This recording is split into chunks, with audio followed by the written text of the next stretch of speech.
I think about our technology and our AI and our algorithms as it relates to our stylists, at least. I think about all of it almost as like the Iron Man suit around Tony Stark. You still need Tony Stark in there. You still need that judgment. You still need that energy, that empathy, that humanity. But you can make them a lot more powerful if you give them the right tech and you wrap it around them. And so for me, that's kind of how I think about how we're using all of our technology to really turn all of our stylists into superheroes.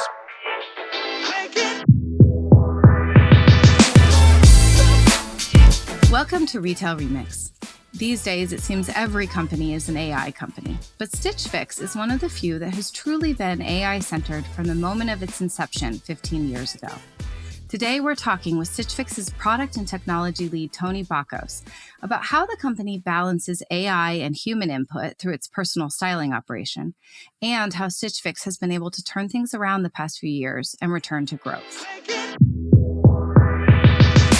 Welcome back to Retail Remix. I'm your host, Nicole Silberstein, Editor-in-Chief at Retail Touchpoints, and today we are chatting with Tony Bacos, Chief Product and Technology Officer at StitchFix. Tony, thanks for joining us. Great to be here. Thanks for having me. So as the CPTO, that's a hefty acronym there. As the CPTO of StitchFix, I feel like you're right at the center right now of two really good news retail stories, which is a nice breath of fresh air in the current climate. The first is what is really shaping up to be a fantastic turnaround of a brand that many people really love. And the second is AI, which everyone, of course, is talking about. But in the case of StitchFix, I feel like it has been really both foundational and more recently transformative for both the business and your customers.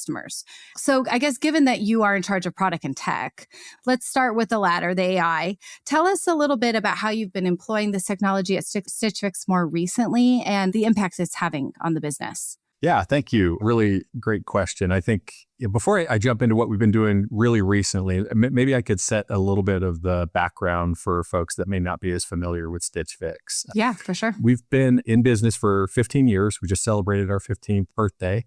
Congrats. And we are a styling service. And effectively, what we do for our clients is we provide what we call fixes, boxes of personalized clothing chosen by our stylists, delivered to their door.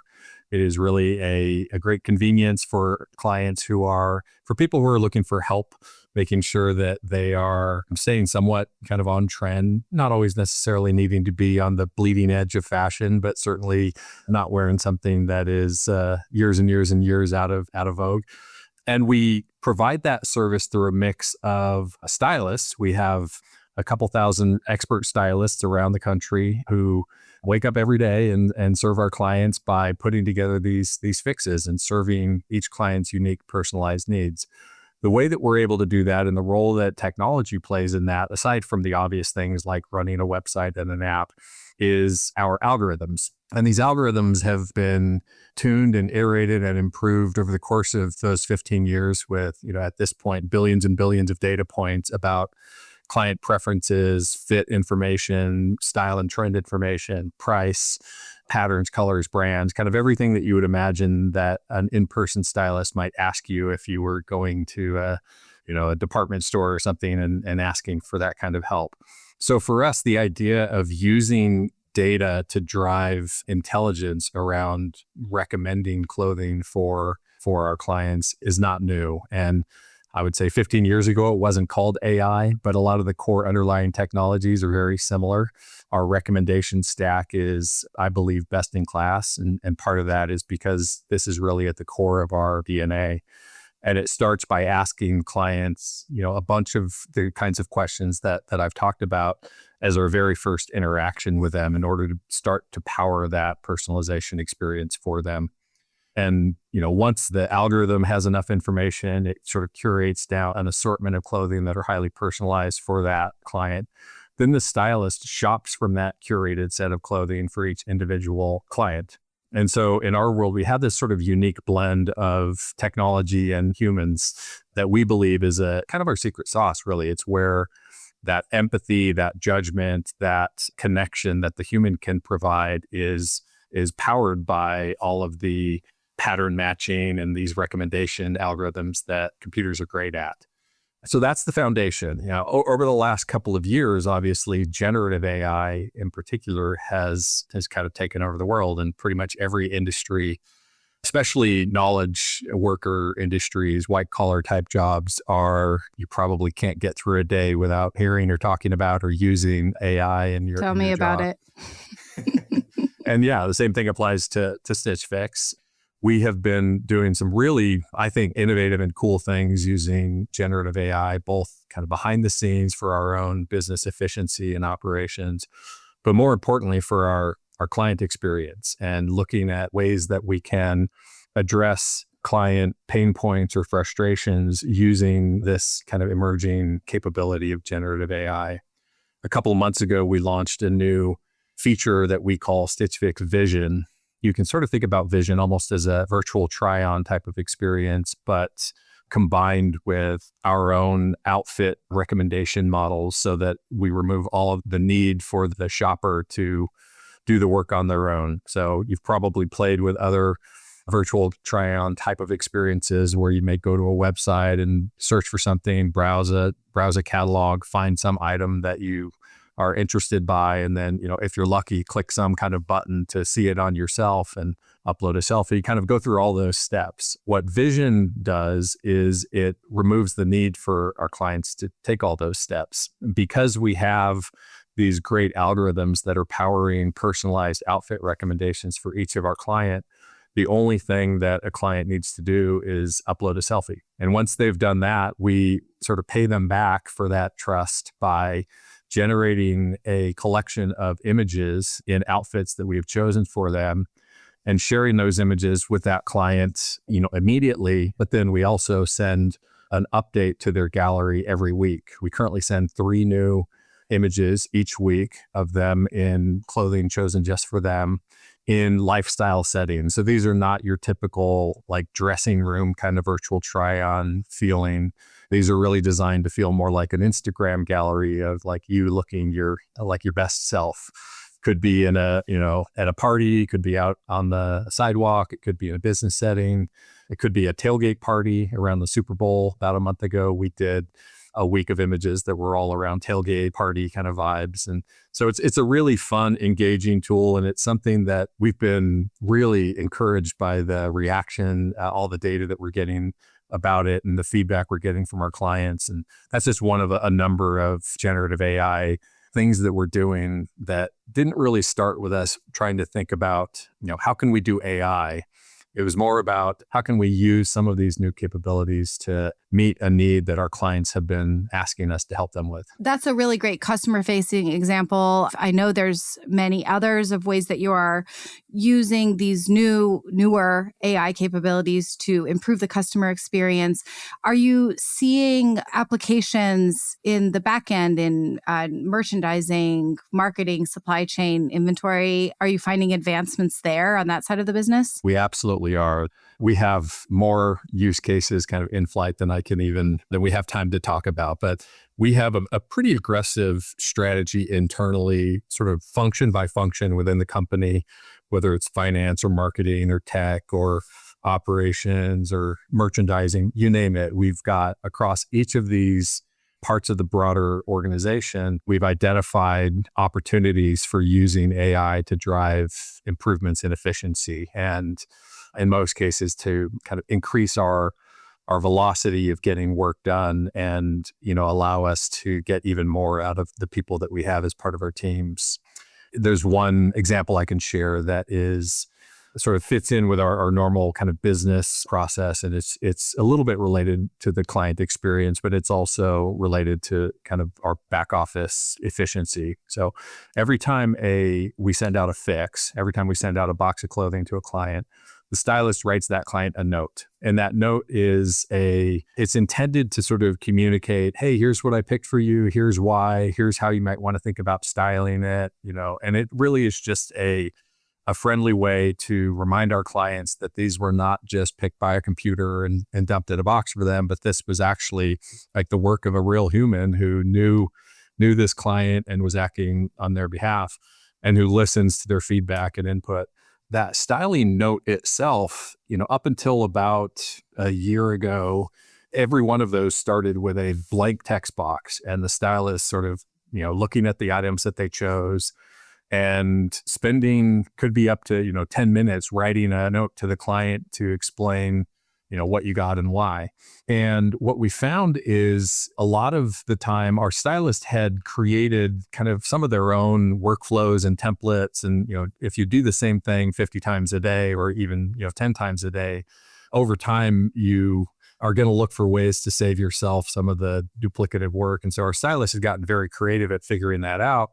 And what we discovered is that we could use AI to help draft kind of an early version or an outline of a note for each stylist. So they weren't just starting with a blank text box. They were starting with a lot of context brought into that text box. So, here's all the products that are in this fix. Here's what you may have kept like 3 months ago that this new shirt that we've just sent you might go really well with. And a little bit of some sort of obvious styling tips mixed in there. And what it has done is it has allowed the stylist to be able to generate better notes faster. And better notes meaning this isn't purely an efficiency play. We were very careful as we tested it and rolled it out to make sure that the actual client reaction to these notes that had some AI assistance, that the clients liked them even more. And we found, that was clearly the case. And it also took our, the time spent per writing these notes down significantly compared to starting with that blank sheet of paper. So, that's an example of our use of this capability, not purely to try to save time or efficiency, but also kind of anchoring it always and making sure that we're making the actual client experience better at the same time. Yeah, that's a great example because the next thing I wanted to ask you about was the human stylist. As you mentioned, they've always been a part of the mix at StitchFix. I'm curious how the new tools you've rolled out, the new technologies that you're putting into play have or haven't changed the experience of the human stylist at StitchFix. Yeah. I mean, there's a lot of things that we've done over the last 18 months or so to help that experience for our stylists as well. Just really quickly, before I get into what those things are, I'll share an observation that I had when I first joined. And I've been with the company now for a little bit over 2 years. So one of the things that I did early after my arrival was I tried to spend as much time as I could with our clients, and whether that was in focus groups or any other kind of forums, to just hear firsthand from our clients, what was working well for them, what some of their frustrations might be, and, all of that. And one of the interesting things that I heard over and over again that was really eye-opening for me was this question of a client would say, hey, do you guys really have stylists? Are there really humans back there? Or is this all faked? Right. I also at one point did ask that question. Yeah. And it's a fair question. It's probably something that maybe even 5 years ago probably wouldn't be as commonly asked because it wasn't as easy at that time to like fake it with pure tech. It's becoming easier and easier with chatbots and other things in the AI space to fake it. And so our clients fairly were asking this question, like, is a real human even back there? And what it led me to realize is that we had focused so much on optimizing the efficiency of our stylists that we had hidden them from our clients too much. And the relationship, instead of feeling like this personal connection, had become at best a pen pal relationship where, a client might write a note and their stylist would see it, sometime later. There was no like interaction back and forth. If the note was vague, the stylist was left scratching their head, wondering what to do with it, et cetera. And our clients never saw a picture of their stylist. They had no opportunity to chat in more real time with their stylist. Like there was just a bunch of things that made it, a fair question to ask of like, is there really a human back there? And so we've invested over the couple of years in just doing some, what in hindsight are simple and somewhat obvious things like having stylist profile pictures and profile pages and a little bio about your stylist and their favorite brands and, the kinds of things that you would expect in any social media platform, certainly, but also in any kind of service platform where you're working with an individual that you want to have a connection with, and you want to make sure they have some like empathy for you and they understand you.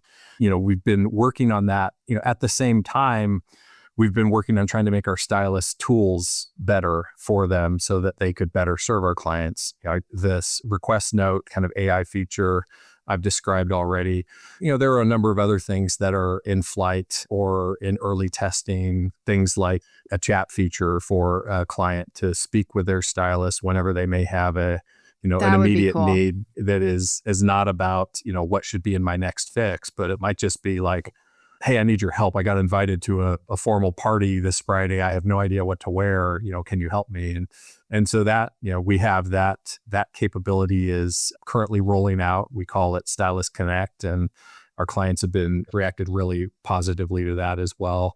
And there's a little bit of AI on the roadmap to try to help with that process as well and make sure that, if a client has a fashion emergency in some hours where their stylist is not working, that they're not just left hanging, but we can use AI temporarily to try to see if there's anything we can do kind of in the moment until your stylist is back and available for you to have a more, human to human conversation. So very cool. That strikes me as an opportunity to take StitchFix out of the fix cycle, right? So giving clients an opportunity to reach out between fixes for smaller needs, not just seasonal refreshes and the like. Yeah, 100%. And we do have a side of our business that is a little bit more like a traditional e-commerce business. We call it Freestyle. It is a part of our experience where a client can shop for themselves from a curated assortment that is picked specifically for them. So you can sort of think about it as like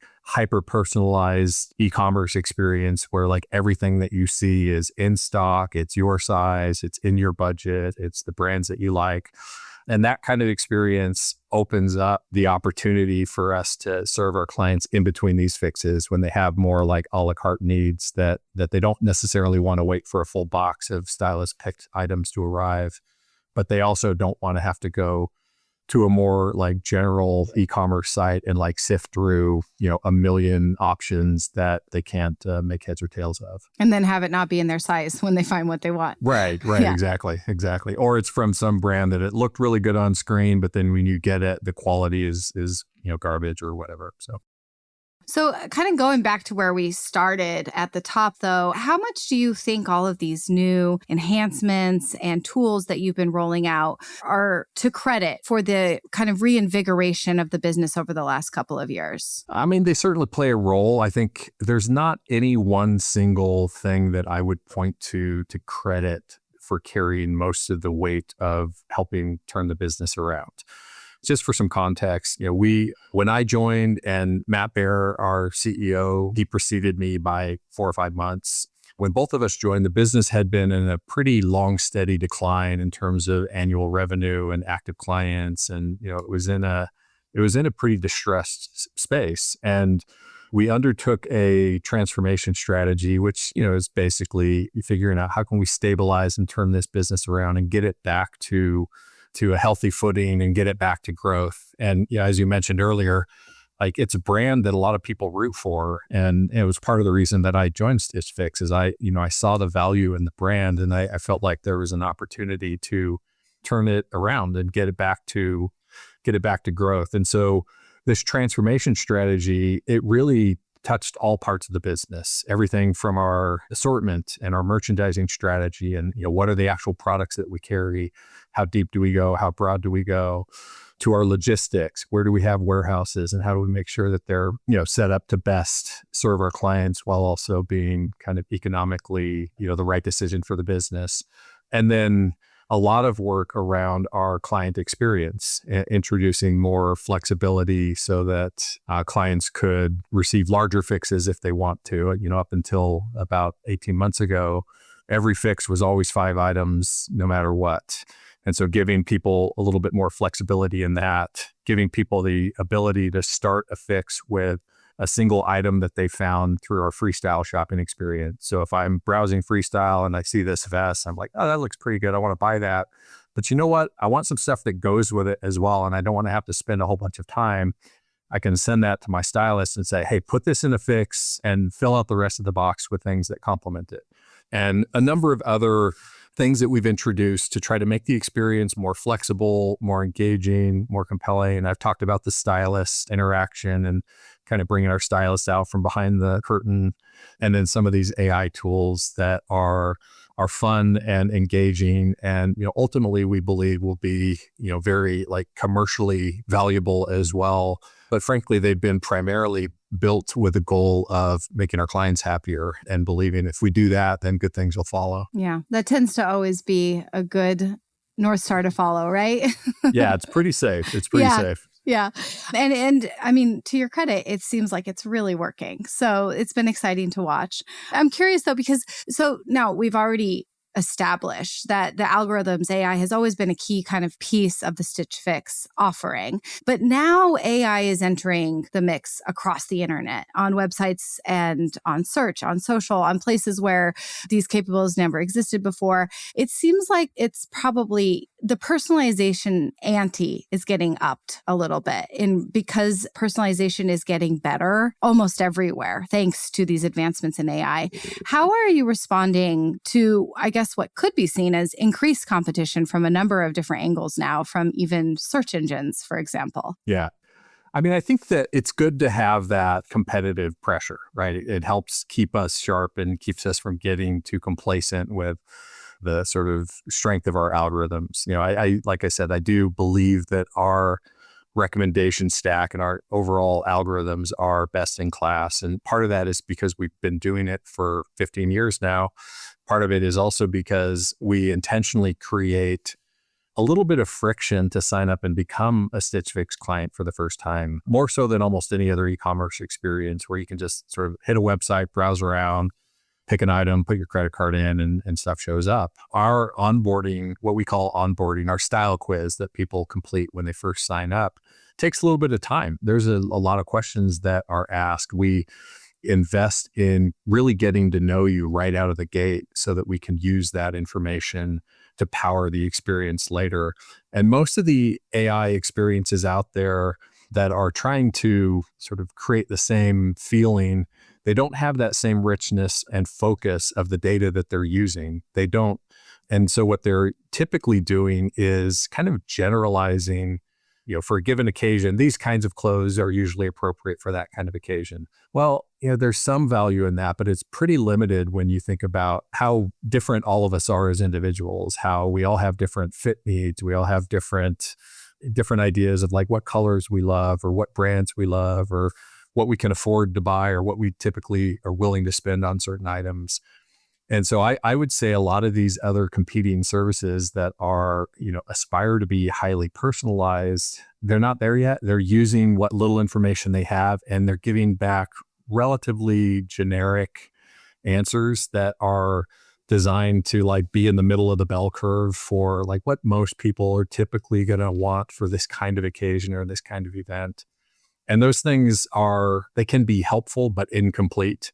And I think, our goal really is for every client to receive this hyper-personalized experience that is not just built for the average, but is built for them individually. This is just a fantastic segue to the next question I wanted to ask you, because I saw a column recently where the writer was asking the question, like, what is going to happen to personal style in the age of AI-powered shopping? And their premise was essentially that with a lot of the, not just decisioning, but like also the discovery effort being taken on by machines, will fashion start to become more homogenized across the board because the results end up starting to be, in a way, like you said, more generic or for the common denominator, what works for the most, right? So given that Stitch Fix's entire business is kind of built around personal style, I'm really curious to hear your take on that and what you think might happen in this new AI era with personal style. Yeah. I mean, it almost becomes sort of a big philosophical question. But yeah, I think, that's why I love it. Yeah. I mean, to me, the idea of fashion as an industry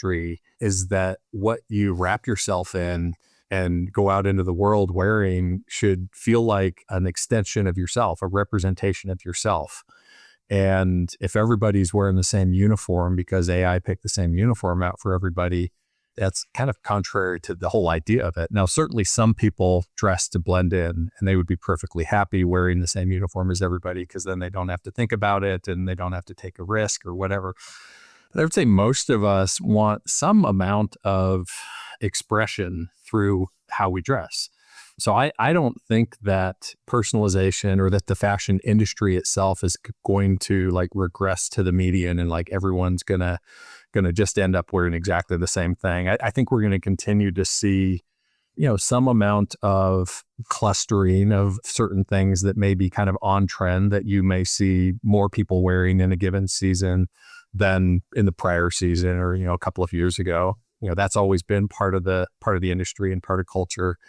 But I actually believe personalization is going to become even more important, and people are going to be looking for exactly the reasons you've described. They're going to be looking for more services and experiences that can help ensure that what they're wearing is an expression of themselves and not just something that some robot told them to wear. So I think it's a really exciting time to be in the industry because there are a lot of these questions right now that you've got some startups and some researchers and some folks with a certain point of view, and in some cases they're a hammer looking for a nail, meaning they've got this technology, they've got to try to figure out where to apply it, and they're starting from the technology instead of starting from like, what do people actually need and want?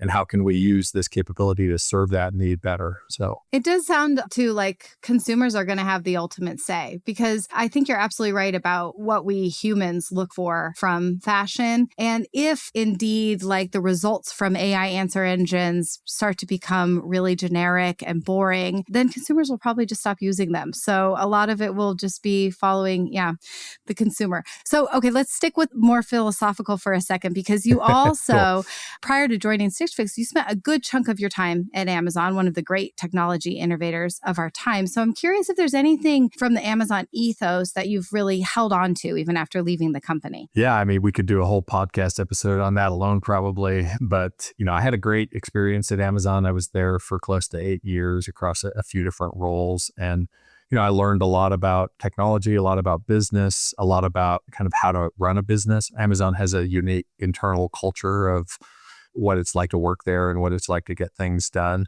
And a lot of that, I took with me, and, I think will always have an influence on how I see and think about things. One of the things that I thought was very compelling to me when I started at Amazon was their focus on working backwards from customer needs. They have a whole process that they call their working backwards process that, whenever you have some new idea, some new project that you want to pitch to, get the company to invest in, you start by writing a document, which is intended to be they call it a PRFAQ, a press release and an FAQ document.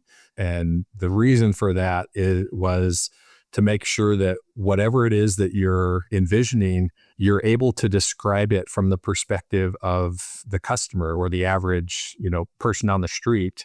And it's not necessarily this like internal, you're not motivated by something that isn't aligned with customer interest. So when you think about a good press release, it's not full of complicated language. It's not full of like a ton of like even detailed business objective stuff. They're typically, how does this potentially make your life better as a reader of this idea? And that ethos of like working backwards from a customer's needs and making sure that when you're investing in technology, you're not just doing it for the sake of the technology, but you're genuinely trying to improve your customer experience in some way, that'll stick with me forever. And I think it's something that, StitchFix certainly embodies. And, I think people could maybe argue whether, other companies have drifted from that over time as they've tried to pursue whatever their financial goals and whatnot are. But I'm really proud that StitchFix is holding to that very, very firmly. So what is the new year now going to bring for StitchFix? Is there anything you can give us hints about maybe what's ahead for the platform, where you're looking to innovate next? Yeah, I mean, there's a long list of things that are on the roadmap.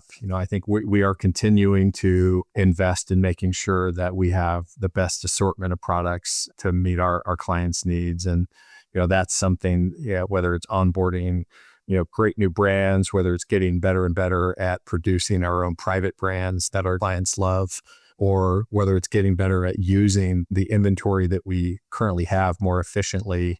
All of those kinds of things are certainly high on the list. When it comes to the client experience, I talked about StitchFix Vision. That project is launched into a beta mode about 2 months ago. It's been very, very successful for those clients that have adopted it, but it's still in very early days. It's still being used by less than 10% of our total clients. So we have an opportunity to scale that out and make that more ubiquitous across the experience, being able to essentially see the end-to-end digital experience, see yourself in it. If you go to a detail page, don't show me some fashion model, show me in that item without me having to do anything, and combine the strength of our algorithms and our outfitting systems with that degree of inspiration that you can give clients visually using some of these new tools. We also have some really exciting things around more conversational and agentic AI that we've begun some testing on and are kind of in the labs being built as we speak. And I'm confident we're going to surprise some people and, do some things that are, again, really aligned with making our client experience better and also learn along the way.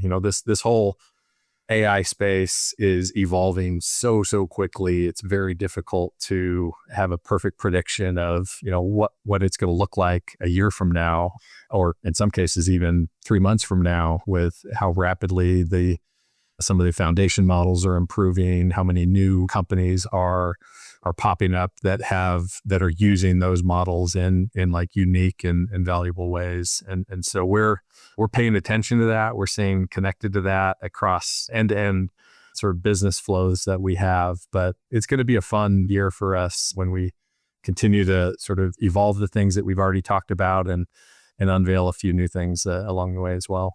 Yeah, sounds like a lot to look forward to. So absolutely. So before we let you go, I have a few final questions. Our mixtape section, they're a little bit more light, fun-hearted questions. You ready for those Awesome. ones? Yeah, please. So I noticed that you live in Colorado, which, as we were talking about earlier, is where I am from originally as well. First off, are you a native or did you arrive later in life and discover the amazingness that is Colorado? Yeah, later in life. My wife and I moved out here about 3 years ago after... Oh, you're a recent implant. Yeah, relatively recent. Yeah, we were one of the many folks that were kind of COVID migrants that decided such a good choice during that period of time to reconsider where we were living. At that point, we had been outside of Seattle in Redmond for about 8 years. And prior to that in Portland and California, basically we had been West Coast livers for, most of our lives. And so this is our first time not having the comfort of an ocean within a short drive. That's what I was going to say. Are you missing the water?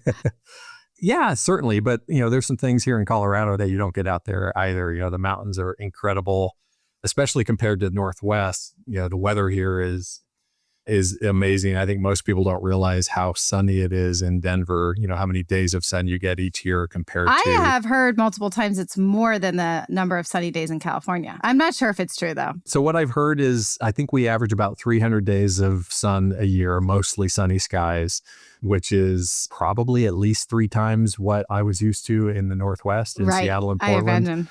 Yeah, I'm sure if you compare us to Southern California or something, it's probably relatively close. Now, the difference would be that a lot of our sunny days are 50 degrees and sunny, not 75 and sunny. Yeah. But for me, at least, that sun, it has been incredible. And all the outdoor lifestyle and everything else here culturally has been a ton of fun as well. So I love to hear that. It's I been miss a good it a move lot. for us. Yeah. Now, you mentioned the onboarding process, but you didn't really mention the style file profiles, which was another recent thing. So tell us quickly about those. And then what I want to know is what your style file profile is. Yeah, so Style File is a tool that we introduced about, it's probably been a little bit over a year ago now. And it is really designed, you can think about it like almost like a personality test or a personality, result of a personality test for a given client. And the general idea there is that we ask each client to rate a number of outfits, to rate a number of brands. And basically through this process of their onboarding experience where they're telling us a bunch of things about them, we're building this like fashion personality profile behind the scenes for them. And then at the end of that onboarding experience, one of the things that we do is we share with them what we call Style File, what their Style File is. And that Style File is a mix of a number of different attributes, a description of what we think we've heard from you and how you can kind of understand how that reflects your own personal, unique style taste. So for me, My style file is classic prep. Does that feel right? Does that describe you? It does, but I think like a lot of personality type things, it depends on the day. Yes. Mine was Boho Dreamer, which I love the sound of. And again, some days maybe, not all days though. Yeah. And I think truthfully, mine, if I were to go and kind of go through that style file process again today, I'd probably get a slightly different answer. And maybe some of that's because of, I have a pretty eclectic closet. It's certainly what I'm wearing today is not what you would consider classic prep. It's not, sharp colors and, khakis and loafers, that kind of stuff. But no, it's a fun tool. It's a little like playback and payoff experience for folks. Yeah, it is fun. It's a little bit like the Cosmo quizzes back in the day that I used to do. Totally. It was fun. Totally. Yep. Who do you rely on in your personal life for fashion advice? Outside of StitchFix, of course. Mostly my wife. I think like a lot of husbands. So, she will certainly keep me on the right path as far as that goes. And she'll even go so far as to occasionally, if she sees something in my closet that she doesn't like or she's sick of, I might notice it's been like thrown in the Goodwill pile. It's been preemptively disappeared. Exactly, which is a little ongoing battle we have. I never do that to her, but she feels you can't do that to a woman. Oh no, it's not allowed. Absolutely, I'm not dumb. But no, in all seriousness, she's great. She helps keep me honest, and my stylist certainly does as well. So to round us out, I have one more philosophical question for you, which is algorithm or instinct? Which one do you think matters more? Can I reject the question? No. No, I mean, for me, it's a little bit like asking art or science. Yeah. And I firmly believe it kind of is the art or both. science question of our day. Yeah. And I firmly believe the world needs both. I think algorithms on their own, in their current form, whether they're algorithms or AI, they're great. They do amazing things. They're certainly advancing very quickly, but they're a little bit like really smart autocomplete solutions. They're somewhat predictable. They're built kind of in their core to predict, to pattern match with what worked in the past and how do I apply that to the future. And like good instinct, good art, whichever you pick, isn't always that. Sometimes it's really surprising, and when it's done best, it moves the ball forward. It doesn't just give you more of the same or what you would expect to see from it. So for me, I would say, and this is probably going to sound counterintuitive, but if like really forced to choose, I would say art or instinct. Mm-hmm. But luckily, I don't have to choose. I can do both. It's unfair of me to make it an or question as if you have to choose. Because I think you're right. And I think StitchFix proves that the balance of two, the human stylist and the AI, the algorithm and the human instinct is really the winning combination. Yeah. And, one last thing I would say, it's just maybe an analogy that one of the ways I think about it,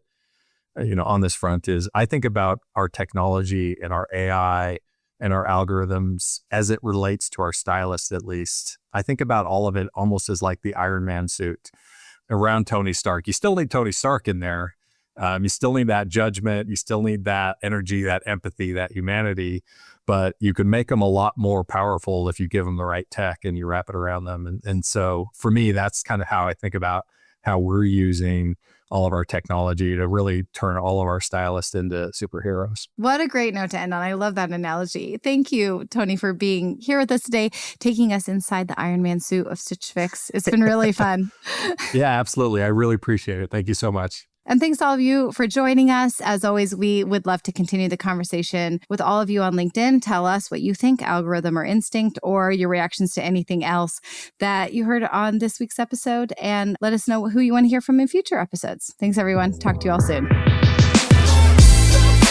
Thanks for joining us for another episode of Retail Remix. Be sure to subscribe so you don't miss a future episode. You can find us on Spotify, Apple Podcasts, YouTube, or your favorite podcast app. Until next time, keep mixing it up.